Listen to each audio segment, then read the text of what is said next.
Napakabilis po ng action nyo. Mabuhay ka. Yusek Nakalilaw, Marcos Nakalilaw, mabuhay ka. Mabilis po yung action mo. Paiyakan tayo. Gusto mo? Asek, Yusek. Pwede. Laban ako dyan. Sanay ako dyan, Yusek. Paiyakan tayo, Yusek. Gusto mo? Sanay ako dyan. Laban ako dyan. No problem. Oh. Problemado na rin lang ako. Di dagdag na kita sa problema ko. Yung sasakyan ko na stolen, hinayaan ng LTO na ma-transfer sa ibang tao. Kakasuhan ko rin ho kayo. Mali ho pala yun, na nasa loob ka ng subdivision mo, kailangan naka-seatbelt ka. Yung pala ho yun. Kasi ho ako, pag lumabas na ako ng gate ng subdivision, doon ho ako nagsi-seatbelt eh. Oo. Biruin mo, dahil lang ho doon, sinokos order ako. Patas ho kayo, patas nyo na. Napakagaling ng LTO, bravo. Bravo, bravo, napakagaling. Di ba? Antuli nila umaksyon. Bakit ho yung reklamo ko? Na yung sasakyan ko, ninakaw. Bakit na ilipat sa ibang pangalan? Ano yun? Kasali ho ba kayo doon sa mga magnanakaw na yun? Ayun o yung tanong ko. Lahat yung showcase nyo na, sasagutin ko po yan. Tatanggapin ko lahat yan. Suspendido, tanggalan na lisensya, wala ho kong pake. Ayos na ho, tanggap ko na. Tatanggapin ko yan. Pero, hindi ko ho matatanggap na yung sasakyan ko na stolen, hinayaan ng LTO na ma-transfer sa ibang tao. Kakasuhan ko rin ho kayo. Oh, yung mga supporter ko, baka pwede namang i-call out yung LTO. Ang galing-galing nila eh. Ang galing-galing nila. Biruin mo nga, nasyokos agad ako eh. Sobrang galing nila. Di ba? I-call out nyo naman sila. Ha? Na bakit yung stolen vehicle with complete report, hinayaan ng LTO na mailipat sa ibang pangalan. Oh. Ano ba yan? Napapalusutan lang ho kayo? O baka naman ho kasali kayo. Di ba?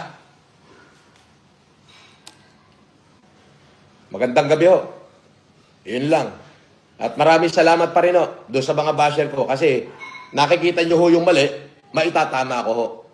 Kaya lang since tinanggap ko na ho kung ano yung sinabi ng LTO, sinokos nila ako dahil lang doon sa screenshot ng ako ay naka-live kasi ho, kung makikita nyo yung tuloy nun, naka-live kaming kumakain. Hanggang sa matapos kumain, naka-live pa rin kami. So, hindi ko naman hawak yung cellphone. Ibang tao ho ang may hawak. Yung alalay ko. Okay? So, naka-live pa rin. So, in-start ko yung sasakyan, muwi na ako. Nasa loob lang ho, within the perimeter of subdivision yon. In-screenshot ng basher, kinall out ang LTO, umaksyon agad si LTO, ang tulen. Ang tulen, ang galing-galing nyo. Mga couples. Ang tulen. Bakit ho yung complaint ko na yung ninakaw na sasakyan ko, complete HPG, tinatanong ko sa inyo, ilang beses ako nag-complain sa inyo, bakit ho na-transfer to ng ito ho ay nakaw. Ba't hanggang ngayon wala kayong sagot? Di ba? Ba't hanggang ngayon wala kayong sagot? Paiyakan tayo. Gusto mo? Asek, Yusek. Pwede. Laban ako dyan. Sanay ako dyan, Yusek. Paiyakan tayo, Yusek. Gusto mo? Sanay ako dyan. Ngayon, Yusek, tatanggapin ko na yung hatol ng LTO. Wala problema. Nagkamali po ako eh.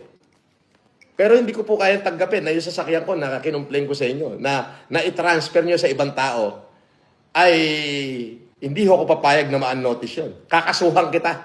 Oo. Kakasuhan ko kayo lahat. Magpaiyakan tayo. Laban ako dyan. Yusek. Laban ako dyan, Yusek.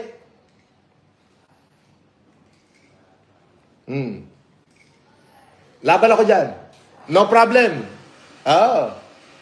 Problemado na rin lang ako. Di dagdag na kita sa problema ko. Di ba? Sige. Laban ako dyan, Yusek. Laban ako.